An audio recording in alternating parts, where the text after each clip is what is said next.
திருச்சிற்றம்பலம். ஸ்ரீ குருப்பியோ நமஹ. சோபகிருத்து வருட பங்குனி மாதம் மார்ச் 14 முதல் ஏப்ரல் 13, 2024 12 ராசி பலன்களை பார்ப்போம். சூரிய பகவான் கும்ப ராசியில் இருந்து மீன ராசிக்கு சென்று ராகு மற்றும் புத பகவானுடன் இணைகிறார். செவ்வாய் பகவான் மகர ராசியில் இருந்து சனி மற்றும் சுக்கிரனுடன் கும்ப ராசியில் இணைகிறார். ஏப்ரல் மாதம் 1ஆம் தேதி சுக்கிர பகவான் கும்ப ராசியில் இருந்து மீன ராசிக்கு சென்று உச்சம் அடைகிறார். சனி பகவான் தனது சொந்த வீடான கும்பத்தில் ஆட்சி பெற்றும், புத பகவான் மீனத்தில் நீச்சமடைந்தும், குரு பகவான் மேஷ ராசியிலும், ராகு பகவான் மீனத்திலும், கேது பகவான் கன்னி ராசியிலும் இந்த மாதம் முழுவதும் உள்ளனர். பங்குனி மாத ராசி பலனை ஒவ்வொரு ராசிக்கும் விரிவாக பார்ப்போம். கடக ராசி அன்பர்களே, இந்த மாதம் முழுவதும் சனி பகவான் மற்றும் செவ்வாய் பகவான் கும்ப ராசியில் உங்களுக்கு 8ஆம் பாவத்தில் சஞ்சாரம் செய்வதால் தேவையற்ற மனக்குழப்பம், முடிவு எடுப்பதில் தாமதம், உடல்நலக் குறைவு போன்றவை ஏற்படும். மற்றும் இந்த கூட்டணியில் 4க்கும் 11க்கும் அதிபதியான சுக்கிரனும் இணைந்து இருப்பதால் குடும்பத்தில் உள்ள வயது முதிர்ந்த பெண்களினால் மன கஷ்டம், கவலைகள் வந்து நீங்கும். மேலும் 9ஆம் இடத்தில் 2க்குடைய சூரிய பகவானுடன் ராகு பகவான் சேர்ந்து சஞ்சாரம் செய்வதால் தந்தை வழி பெரியவர்களால் ஆதரவு கிடைக்கும்.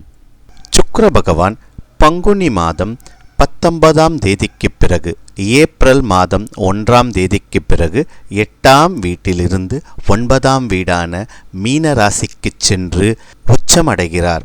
இதனால் மீனராசியில் இருக்கும் புத பகவான் நீச்ச பங்கம் அடைகிறார்.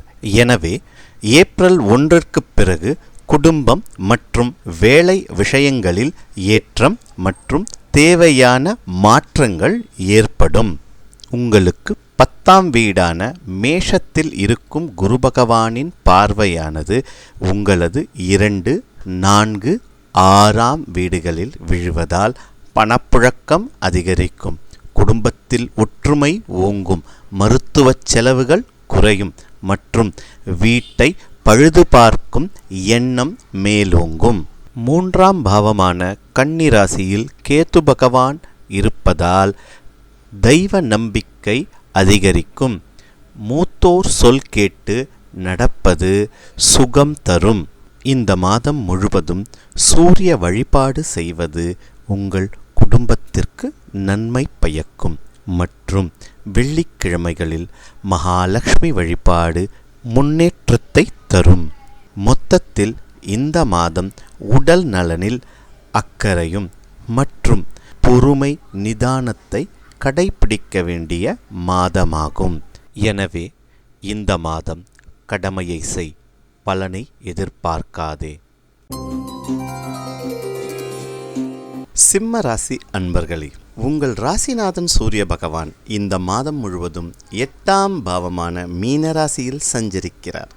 8இல் உள்ள ராகு பகவான் மற்றும் நீச்சம் பெற்ற புத பகவானுடன் சேர்ந்து சஞ்சரிக்கும் இந்த காலத்தில் காரியத்தடை, காரியத்தாமதம் வர வாய்ப்புகள் அதிகம் காணப்படுகின்றது. ராசிக்கு 7ஆம் வீடான கும்ப ராசியில் ராசி அதிபதி சனி பகவான் ஆட்சி பெற்று செவ்வாய் பகவான் மற்றும் சுக்கிர பகவானுடன் சஞ்சரிப்பதால் பயணங்களின் போது எச்சரிக்கை தேவை. வீண் மனக்குழப்பத்தை ஏற்படுத்தும். தேவையில்லாத விஷயங்களில் இருந்து தள்ளியிருப்பது நன்மை பயக்கும். சுக்கிர பகவான் பங்குனி மாதம் 19ஆம் தேதிக்கு பிறகு, ஏப்ரல் 1க்கு பிறகு 9ஆம் வீடான மீன ராசிக்கு சென்று உச்சம் அடைகிறார். இதனால் உங்கள் தன லாபாதிபதியான புத பகவான் நீச்ச பங்கம் அடைகிறார். இதனால் தொழில், வியாபாரம், உத்தியோகத்தில் ஏப்ரல் 1ஆம் தேதிக்கு பிறகு சில முன்னேற்றங்கள் காணப்படும். திடீர் பணவரவு ஏற்படும்.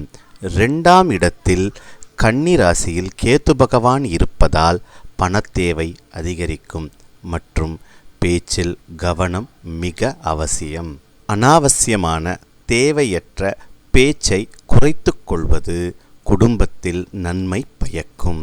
உங்களது 9ஆம் வீடான மேஷத்தில் குரு பகவான் அமர்ந்து 1, 3, 5 இடங்களில் குரு பகவானின் பார்வை விழுவதால் பிரச்சனையிலிருந்து விடுபடுவீர்கள். நினைத்த காரியம் கைகூடும். சிறிதளவு முயற்சி அவசியம். தினமும் எந்த வேலையை ஆரம்பிப்பதற்கு முன்பும் விநாயகர் வழிபாடு தடைகளை நீக்கும் மற்றும் பிரதோஷ காலத்தில் விரதமிருந்து சிவன் கோயிலுக்கு சென்று பிரதோஷ வழிபாடு செய்வது எல்லா வகையிலான ஏற்றத்தையும் தரும். மொத்தத்தில் சிம்ம ராசிக்கு இந்த பங்குனி மாதம் தடாலடியை தவிர்த்து சமயோஜிதமாக இருக்க வேண்டிய மாதமாகும். பொறுமை கடலினும் பெரிது.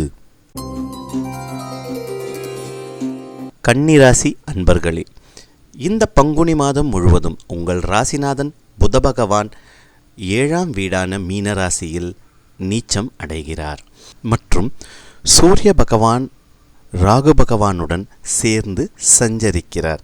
எனவே வெளிவட்டார தொடர்புகளில் கவனம் தேவை.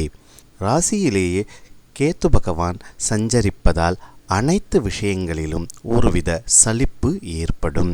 2ஆம் அதிபதியான சுக்கிர பகவான் மாத ஆரம்பத்தில் கும்பராசியில் ஆட்சி பெற்ற சனி பகவான் மற்றும் செவ்வாய் பகவானுடன் சஞ்சரிப்பதால் உடல் நலனில் கவனம் தேவைப்படுகிறது. பூர்வீக சொத்து விஷயங்களில் மிகுந்த கவனம் தேவை. இந்த மாதம் கடன் வாங்குவதை முற்றிலும் தவிர்க்க வேண்டும். ஷேர் மார்க்கெட் போன்ற வணிகங்களை தவிர்ப்பது இந்த மாதம் நன்மையை பயக்கும். ஏப்ரல் மாதம் 1ஆம் தேதிக்கு பிறகு சுக்கிர பகவான் 7ஆம் இடமான மீனராசிக்கு சென்று உச்சமடைகிறார். எனவே புத பகவான் நீச்சபங்கம் அடைவார். எனவே ஏப்ரல் 1ஆம் தேதிக்கு பிறகு சிறிது அளவு நிம்மதி பிறக்கும்.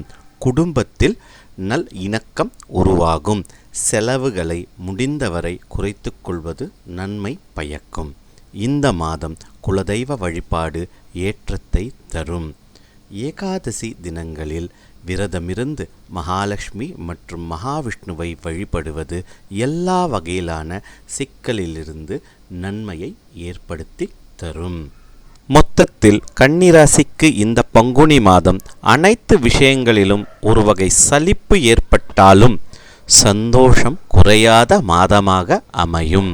துளாராசி முதல் மீனராசி வரையிலான ராசி பலன்களை அடுத்தடுத்த காணொளியில் காணலாம். நன்றி. நன்றிகளுடன் ஸ்ரீங்கன் வி. பிரபாகரன்.